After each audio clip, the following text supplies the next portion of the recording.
The scratching of the gold-nibbed pen against the paper sounded like a shovel hitting dry earth, digging a grave. My grave. My father, Richard Sterling, didn't even look up as he signed the final document with a flourish. There, he said, sliding the heavy transfer papers across the mahogany desk toward my sister. It is done. All $5 million will go to Victoria instead. He looked at me with eyes cold enough to freeze oxygen. She is a lawyer, Chloe. She deals in reality. You are 27 years old, playing with imaginary friends in a basement. I am done funding your delusions. I didn't argue. I didn't cry. I just smiled. Understood, I whispered. And I walked out. Drop a comment and let me know. Have you ever had someone close to you completely dismiss your dreams just because they didn't understand them? I want to hear your story. The elevator ride down from the penthouse to the sub-basement took exactly 45 seconds. In that time, I felt the air pressure change in my ears, but the pressure in my chest didn't shift at all. Most people would have spent that descent hyperventilating or drafting a frantic text message to their mother. I spent it calculating the exact amount of bandwidth I was about to reclaim. The doors slid open. The air down here was different. Up in the boardroom, it smelled like lemon polish and old money. Here, in what I called the cave, it smelled like ozone hot copper and the future. The hum of 40 server racks replaced the silence of my father's judgment. This wasn't a basement. It was a nerve center. My father saw a girl playing with computers in the dark. He didn't realize that while he was buying land on the surface, I was mapping the tectonic plates underneath. I kicked off my heels and sat at my terminal. The leather chair groaned, the only sound of complaint in the room.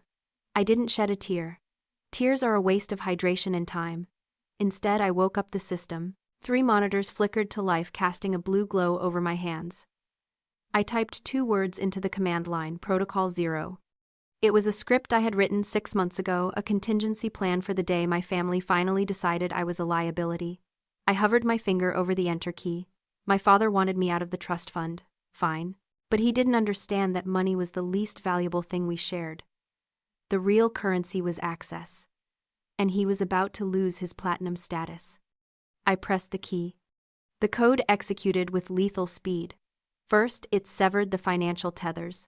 Not the trust fund, he had already taken that, but the invisible ones. The automatic bill payments I handled for the estate. The cybersecurity protocols I had installed on their personal devices to keep their data safe from hackers. I revoked their licenses. From this moment on, their digital doors were unlocked. Good luck, Richard. Next came the social erasure. I pulled up the family cloud. Decades of photos, shared calendars, and group chats. I didn't feel nostalgia. I felt like a surgeon cutting away necrotic tissue. I selected my user profile. The prompt asked, "Are you sure you want to permanently delete this user and all associated data?" I clicked yes. The shared calendar entries for Sunday dinner vanished. My birthday reminders disappeared from their phones.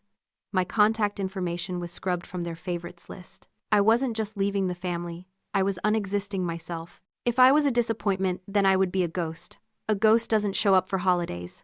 A ghost doesn't fix the Wi-Fi when it breaks. A ghost doesn't exist. Finally, I reached the emergency contact list. For 27 years, my name had been listed next to my mother's and sister's under in case of emergency. I highlighted my name. Delete. The screen flashed a green confirmation text, Protocol 0 complete. The silence in the room deepened, but it wasn't heavy. It was weightless. The distraction was gone. The noise was gone. I spun my chair to face the main server bank. On the center screen, the logo for Aegis pulsed a simple shield icon. This was my life's work. A predictive artificial intelligence engine capable of processing global logistics data in real time. My family thought I was building websites for small businesses. In reality, I was building the brain that would soon run the city's nervous system. I cracked my knuckles and began to type. Now that I was dead to them, I could finally start living. I did not mark the passage of time in years or birthdays. I marked it in terabytes. For the next 1,095 days, the world above my head continued to spin. My father was busy reshaping the city skyline. I would see him on the news, standing in a hard hat, cutting red ribbons with oversized golden scissors. He was building another glass tower, another monument to his own ego. To him and to everyone else, success was something you could touch. It was steel beams and concrete foundations poured deep into the bedrock. If you couldn't see it blocking the sun, it didn't exist. Down in the dark, I was building something else entirely. I expanded the cave. One server rack became 10, 10 became 50. The heat output was so intense I had to install industrial cooling units that hummed like a hive of angry hornets. I slept on a cot in the corner. I ate instant noodles and drank stale coffee. I wore the same gray hoodie until the elbows wore through. To an outsider, it looked like poverty. It looked like failure. It looked exactly like the disappointment my father said I was. But they didn't understand the botany of power. There is a principle in nature involving the Chinese bamboo tree. When you plant the seed, nothing happens. You water it, you fertilize it, and you wait. For 1 year, there is no growth. 2 years, nothing. 3 years, 4 years, still nothing. The ground remains flat. To a casual observer, the seed is dead. You are watering dirt. But in the 5th year, something impossible happens. The tree breaks the soil and shoots up to 90 feet in the air in just 6 weeks. The question is, did it grow 90 feet in 6 weeks or did it grow 90 feet in 5 years? The answer is 5 years. Because if the tree had not spent that entire time developing a massive, dense root system underground invisible to everyone, it would not have been able to support its sudden ascent. It would have collapsed under its own weight. My father was a bamboo farmer who quit after year 2. He saw flat Earth and called it a failure. I was playing the long game. About 18 months in, a venture capital firm from Silicon Valley caught wind of the beta tests for Aegis. They flew a partner out to meet me in a rented coffee shop because I wouldn't let them see the cave. He slid a term sheet across the table. $60 million for a 40% stake. It was more money than my father had ever offered me. It was validation. It was a ticket out of the sub-basement and into a penthouse of my own. I looked at the number. I thought about the trust fund I had lost. I thought about the sheer satisfaction of driving a Ferrari past my sister's law firm. Then I slid the paper back. If I took their money, I took their timeline. They would want a product launch in 6 months.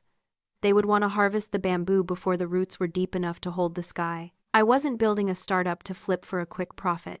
I was building a utility. I was building the digital oxygen the city needed to breathe. I told him no. I went back to the dark. I watered the dirt. I let my family enjoy their ribbons and their parties and their tangible, fragile success. Let them think the ground is empty. Let them think I am gone. Because when I finally break the surface, I won't just be a tree. I will be a forest. And by the time they look up, I will already be blocking out their sun. The pixelated face of my father grinned at me from the screen of a cracked tablet. He was sitting on the plush white couch of a major financial news network, legs crossed, exuding the kind of confidence that only comes from owning half the skyline. Mr. Sterling, the host, asked, leaning in with the tech sector booming, "Why are you doubling down on commercial real estate? Isn't the future digital?" Richard laughed. It was a practiced sound, warm and dismissive at the same time. "Let me tell you something about the future," he said, leaning toward the camera. "You can't live in a cloud. You can't park your car on a server. Real wealth is brick, mortar, and steel. It's things you can touch. We're seeing a generation of kids, my own included, unfortunately, who think they can build empires out of code. It's a delusion. It's a bubble, and when it pops, they'll come running back to the people who built the roofs over their heads." I paused the video. His face froze in a distorted smirk. He was using me as a punchline on national television. A cautionary tale to reassure his investors that the old ways were still the best ways. He didn't say my name, but he didn't have to. Everyone in his circle knew who the delusional daughter was. I set the tablet down on the metal desk. The screen glitched, a line of green static cutting through his forehead. He looked invincible. He looked permanent. I knew his occupancy rates were down 12% this quarter. I knew his debt service coverage ratio was thinning. He was projecting strength because he was terrified of irrelevance. My computer chimed. A notification bar slid onto the main screen. Sender Victoria Sterling, Esquire Sterling and Vance LLP, subject urgent notice to vacate commercial premises. I opened it. It was a PDF, formal and cold. It was an eviction notice for the warehouse complex where the cave was located. My lease was being terminated early for redevelopment purposes.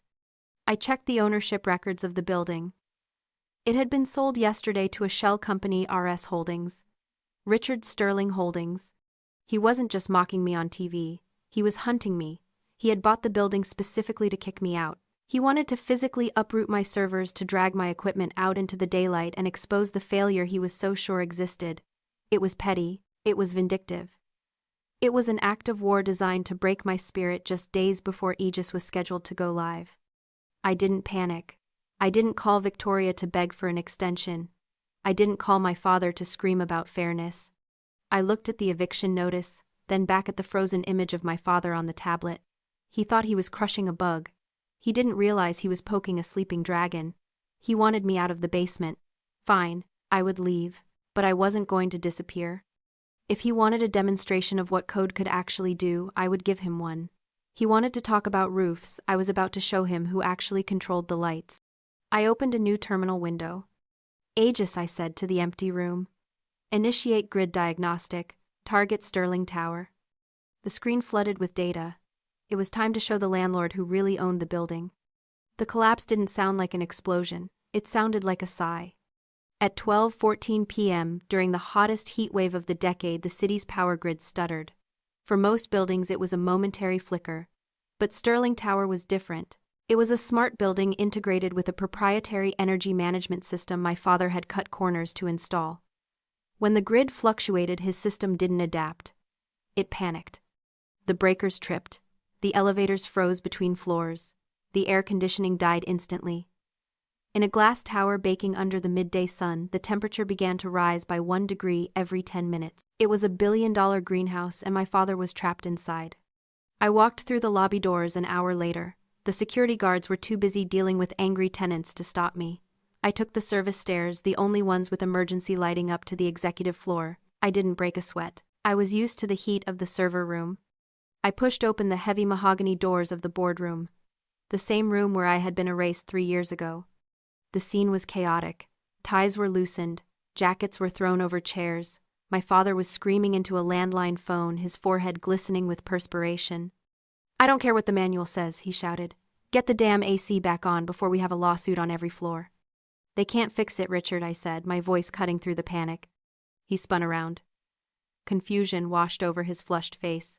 "Chloe, what the hell are you doing here? We're in a crisis. Get out."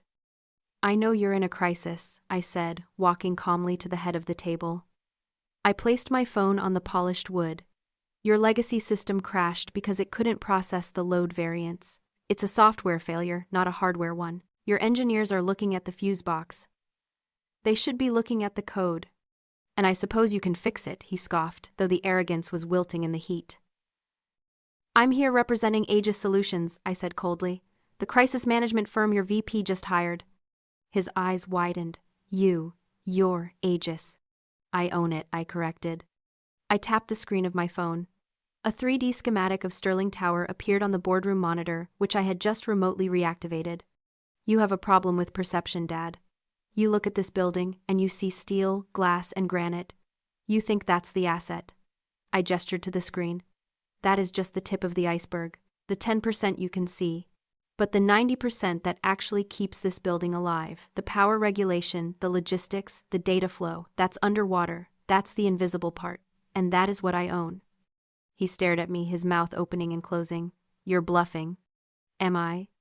I picked up my phone. "System override, Zone 1, kill." Instantly, the emergency lights in the hallway died. The room plunged into gray shadows. The hum of the backup generator cut out. Total silence. "You rent the space, Richard," I said, my face illuminated by the blue light of my phone. "But I control the environment." I tapped the screen again. "Restore." The lights blazed back to life.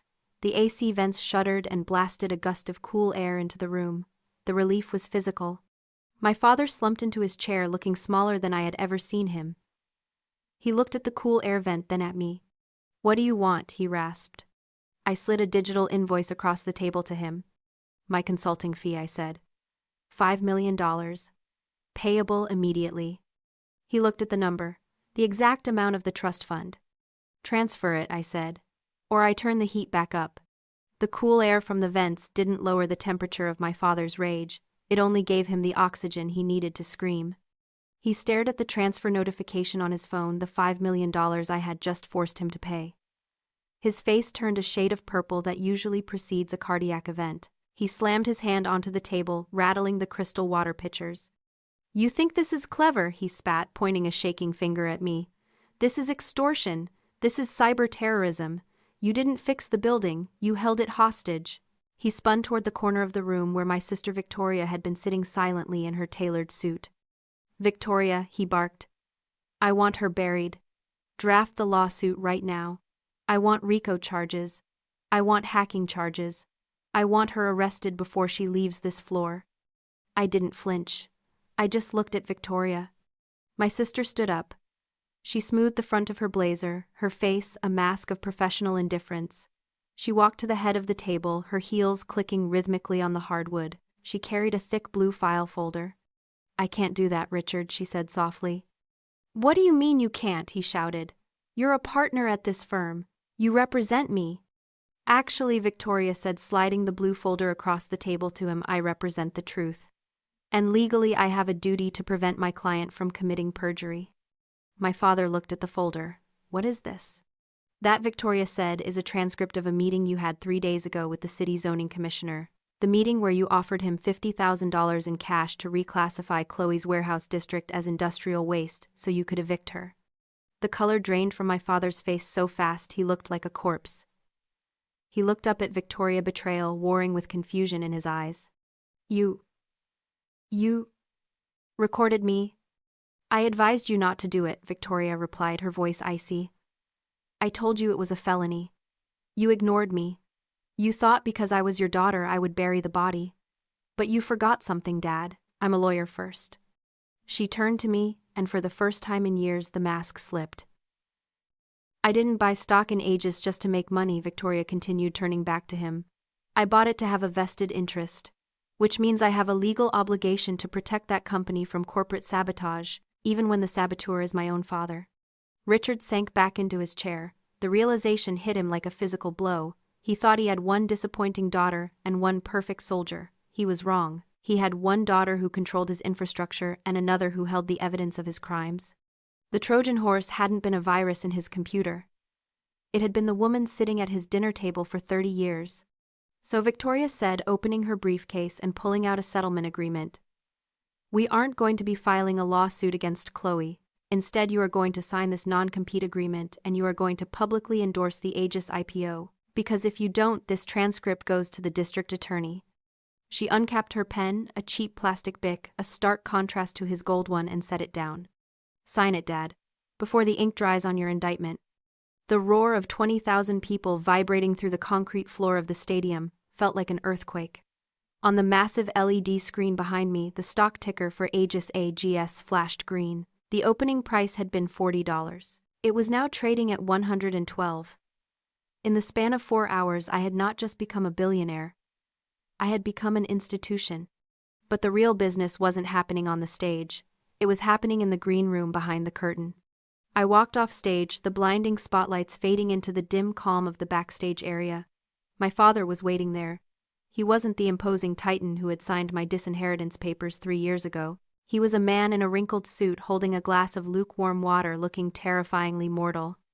He tried to smile as I approached. It was a fragile, fractured thing. They're chanting your name, he said, his voice struggling to be heard over the noise of the crowd. You did it, Chloe. You really did it. I didn't stop walking until I was 2 feet from him. I did, I said. He stepped closer, trying to bridge the gap with proximity. You know, he started, his tone shifting into that familiar paternalistic cadence. I was hard on you. Brutal even. But maybe that's exactly what you needed. If I hadn't cut you off, you never would have built this. In a way, we did this together. I laughed. It was a dry, sharp sound. That is a fascinating revision of history, Richard. But we aren't rewriting the prospectus. We're family, he pleaded, the desperation finally leaking through. We're blood. You can't just leave me out there. My investors are pulling out. The leverage on the tower is killing me. If I default the Sterling name, your name becomes mud.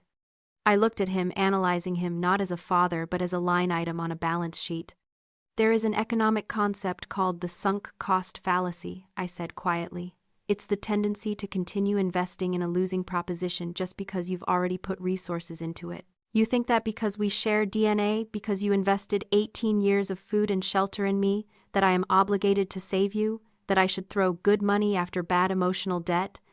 He stiffened. I am your father, not a bad investment. You are a liability, I corrected. Your business model is obsolete. Your reputation is damaged. Emotionally, you are insolvent. I pulled a document from my tablet case and held it out. However, I continued, I am looking for tax write-offs this quarter. So, here is the deal. Aegis acquires Sterling Real Estate as a wholly owned subsidiary. We take your physical assets, the land, the towers to house our server farms. We pay off your debt. His eyes lit up with hope. So, we're partners. No, I said, my voice dropping to absolute zero. We are not partners. You will remain as a figurehead. You keep the office. You keep the title. You can cut the ribbons. But you own nothing. No voting rights. No board seat. No control. You answer to me. He stared at the document. It was a rescue boat, but it came with chains. You're buying me out, he whispered. You're turning me into an employee. I'm making you an offer, I said, checking my watch. The market closes in 10 minutes. You can either be the chairman of a subsidiary or you can be bankrupt by morning. Decide. He looked at the crowd cheering through the curtain. He looked at the contract. He realized that the daughter he tried to starve out was now the only one who could feed him. He took the pen, his hand shook as he signed. Smart business, I said, taking the paper back without looking him in the eye. Now, if you'll excuse me, I have a company to run. The air outside the stadium tasted like cold ash and champagne. I walked away from the VIP entrance, leaving the paparazzi and the handshake deals behind. My phone was vibrating in my pocket every 3 seconds, congratulations from senators, competitors, and people who hadn't spoken to me since high school. I ignored them all. I walked down the quiet side streets of the financial district. The skyscrapers loomed above me, their windows glowing like grid paper. I looked up at Sterling Tower. The lights were on. The air conditioning was humming. It was functioning perfectly because my code was running through its veins. My father was sitting in the corner office right now, keeping his title, but I held the keys. I reached a small concrete park a few blocks away. On a bench huddled under a flickering street lamp sat a girl. She couldn't have been more than 22. She had a laptop balanced on her knees, a half-empty energy drink on the ground, and she was furiously typing. I stopped. I knew that posture. I knew the hunch of the shoulders, the frantic speed of the fingers, the desperate need to build something before the world told you to stop. She looked up, startled by my shadow. Her eyes went wide. She recognized me. I was the face on the Jumbotron 3 blocks away. Miss Sterling, she stammered, closing her laptop halfway. I'm sorry, I was trying to fix a bug in my compiler. Don't apologize, I said. I reached into the inside pocket of my blazer and pulled out the heavy gold-nibbed fountain pen. The one I had taken from my father's desk after he signed the acquisition papers, the same pen he had used to disinherit me. It felt cold and heavy in my hand. It was a symbol of the old world, a tool used to sign permissions and grants. I held it out to her. What is this? She asked, hesitating. A reminder, I said. People will try to write your story for you. They will try to sign you out of rooms. They will try to edit your ambition until it fits on a single page. She took the pen. Her fingers were stained with ink and coffee. Don't let them, I said. Write your own contract. I didn't wait for a thank you. I turned and walked back into the city I had rebuilt. I didn't feel triumphant. I didn't feel angry. For the first time in 3 years, the noise in my head was gone. The silence wasn't empty anymore. It was mine. Success is the best revenge, but owning your own future is the only freedom. Share this if you're building something the world isn't ready to see yet.